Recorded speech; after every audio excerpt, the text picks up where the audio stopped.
Quelle est l'utilité de la circoncision dans la chair? Est-elle encore utile, ou devenue obsolète? Historiquement, les Égyptiens et les Cananéens pratiquaient déjà la circoncision dans la chair, avant tous les peuples du monde. Mais bibliquement, avant Abraham, aucun homme au monde ne connut ce que c'est la circoncision dans la chair. Abraham fut le premier homme circoncis au monde, selon les Écritures. Pourquoi donc fut-il circoncis? Était-ce mal pour l'homme, ou un péché masculin, d'avoir son prépuce incirconcis? Ou bien, est-ce que le prépuce de l'homme était défavorable dans les relations intimes hommes et femmes?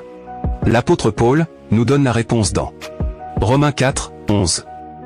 Abraham reçut le signe de la circoncision, comme sceau de la justice de la foi. Abraham reçut le signe de la circoncision, comme sceau de la justice de la foi, qu'il possédait, quand il était incirconcis. Ainsi devint-il à la fois le père de tous ceux qui croiraient, sans avoir la circoncision, pour que la justice leur fût également comptée. Donc sans la justice qu'engendre la foi, il n'y a pas de circoncision dans la chair. La circoncision n'est donc que le signe visible, la preuve visible, un stigmate perpétuel, d'un homme qui a la vraie foi. La circoncision dans la chair est une figure visible de la circoncision de cœur. La circoncision dans la chair est la même chose que le baptême d'eau. Pierre 3, 21. Ce qui y correspond, c'est le baptême spirituel, qui vous sauve à présent. Lequel n'est pas l'enlèvement d'une souillure charnelle, en se faisant tremper dans l'eau, mais l'engagement à Dieu d'une bonne conscience, par la résurrection de Jésus-Christ. Il n'est donc pas mauvais de se faire baptiser d'eau, mais si tu veux le faire, il faut que tu aies pris l'engagement à Dieu d'une bonne conscience, de ne plus pratiquer le péché.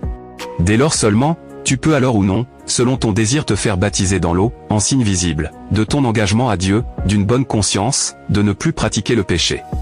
C'est la même chose avec la Torah, lorsque dans Deutéronome 6, 8 à 9, Dieu a dit à nos pères, d'attacher la loi, sur leurs mains comme un signe, sur leur front comme un bandeau, et d'écrire les commandements, sur les poteaux de leur maison, et sur leurs portes. Les pharisiens sont allés pratiquer cela charnellement, en prenant des ceintures noires, qu'ils écrivaient les versets de la loi dessus, et les attachaient sur leurs bras.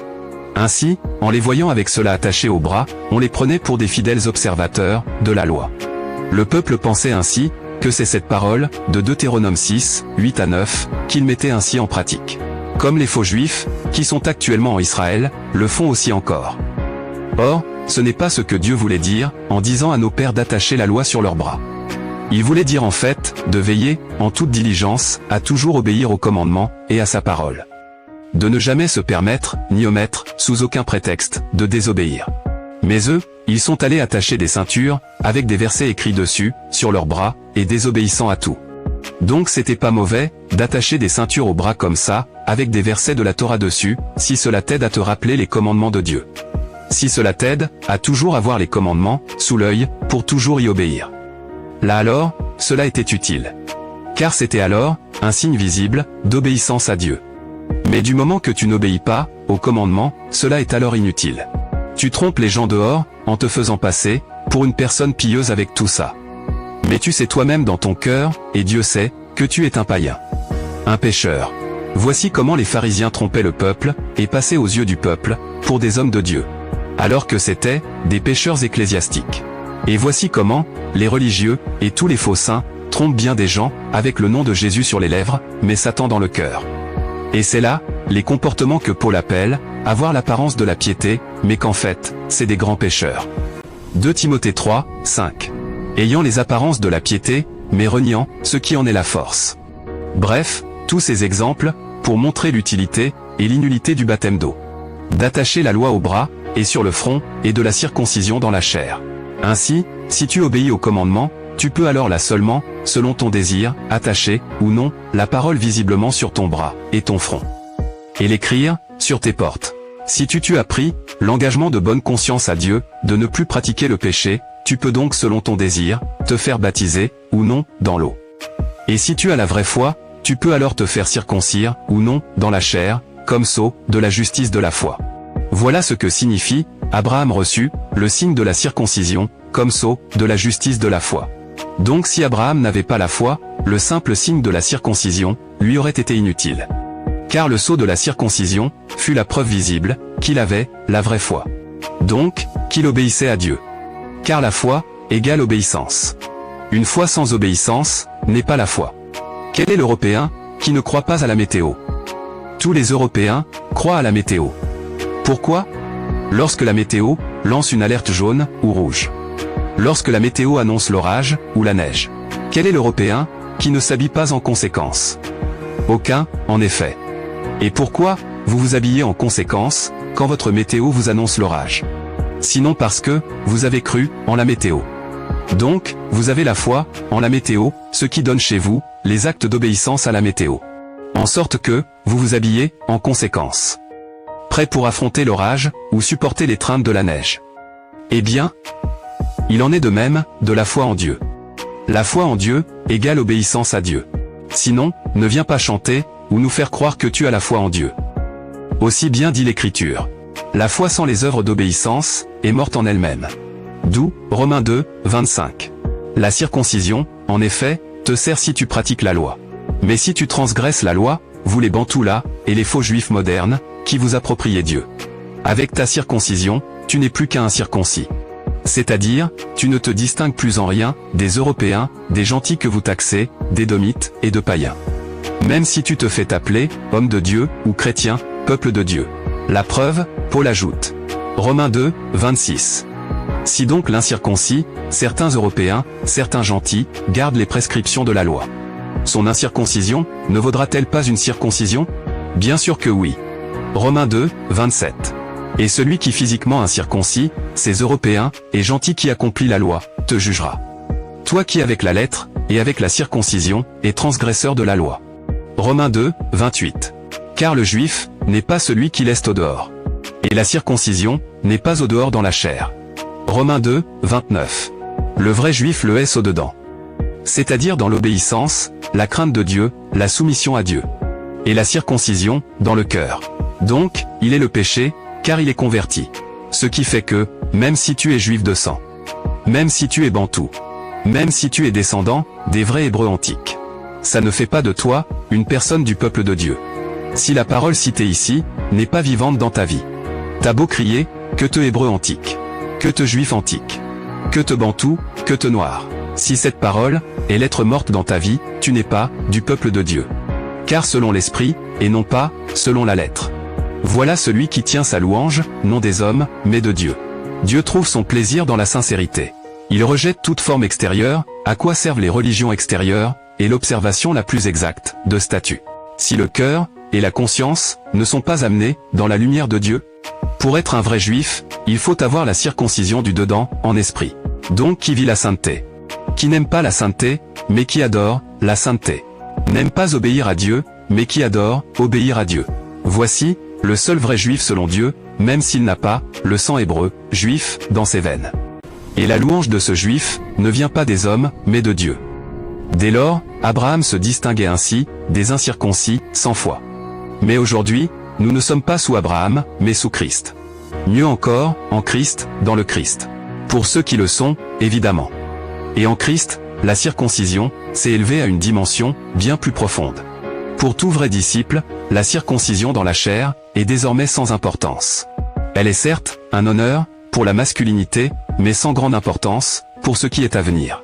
En Christ, la circoncision est désormais celle du cœur. C'est la mise à part du monde, du péché et des pécheurs, tout simplement. C'est l'amour de la sainteté par la haine du mal. Même Moïse en faisait déjà mention sous la loi. Deutéronome 10, 16. Circoncisez votre cœur. Circoncisez quoi? Votre cœur. Et ne raidissez plus votre nuque. Fréquentez une dénomination religieuse pour faire les pieux. Faire des jeûnes de nourriture. Se baptiser charnellement, dans l'eau, etc. Paul dit que, Colossiens 2, 23. Ces sortes de règles peuvent faire figure de sagesse, par leur affectation de religiosité et d'humilité qui ne ménagent pas le corps. Mais en fait, elles n'ont aucune valeur. Aucune valeur pour l'insolence de la chair. Pourquoi? Parce que ces religieux-là, qui font ces choses, dans leur dénomination religieuse, pourtant, ils pratiquent toujours le péché. Ils sont baptisés d'eau, mais ils pratiquent toujours le péché. Ils font des jeûnes de nourriture, mais ils pratiquent toujours le péché. Ils sont circoncis dans la chair, mais ils pratiquent toujours le péché. Ils prient, mais ils pratiquent toujours le péché. Ils prêchent, mais ils pratiquent toujours le péché. Parce que tout cela n'a aucune valeur pour l'insolence de la chair pécheresse. Parce que c'est pas la circoncision qui crucifie la chair, mais c'est la croix. C'est pas le baptême d'eau qui crucifie la chair, mais c'est la croix. C'est pas le jeûne de nourriture qui crucifie la chair, mais c'est la croix. Moi aussi je jeûnais jadis, de nourriture, mais cela ne m'avait jamais, une seule fois, empêché de commettre l'iniquité.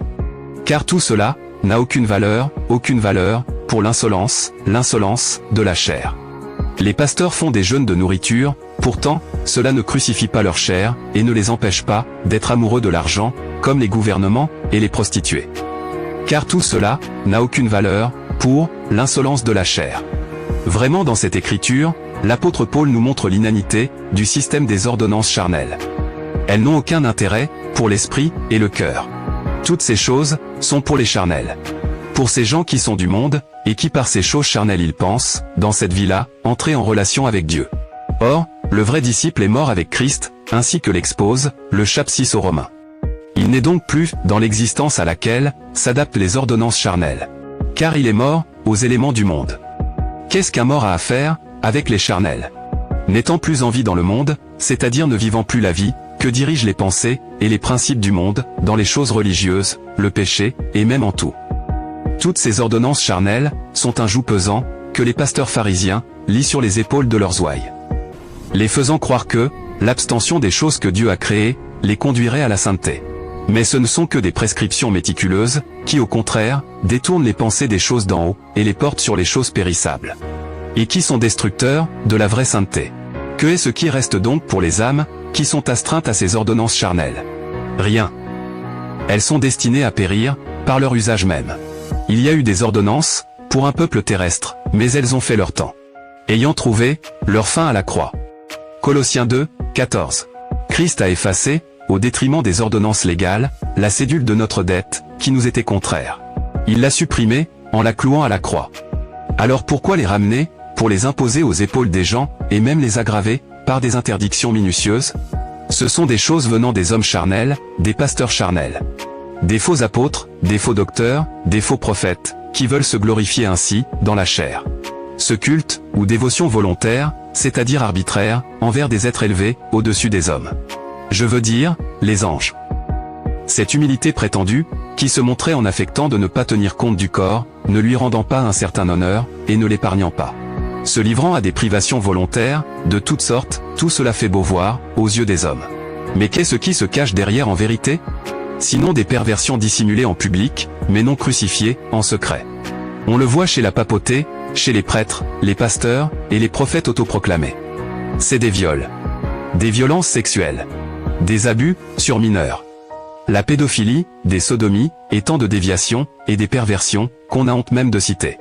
On les voit, ces ascètes, ces solitaires, vêtus grossièrement, se laissant exténuer par la faim, au nom du jeûne, et acquérant ainsi, un renom de sainteté, pour être canonisés.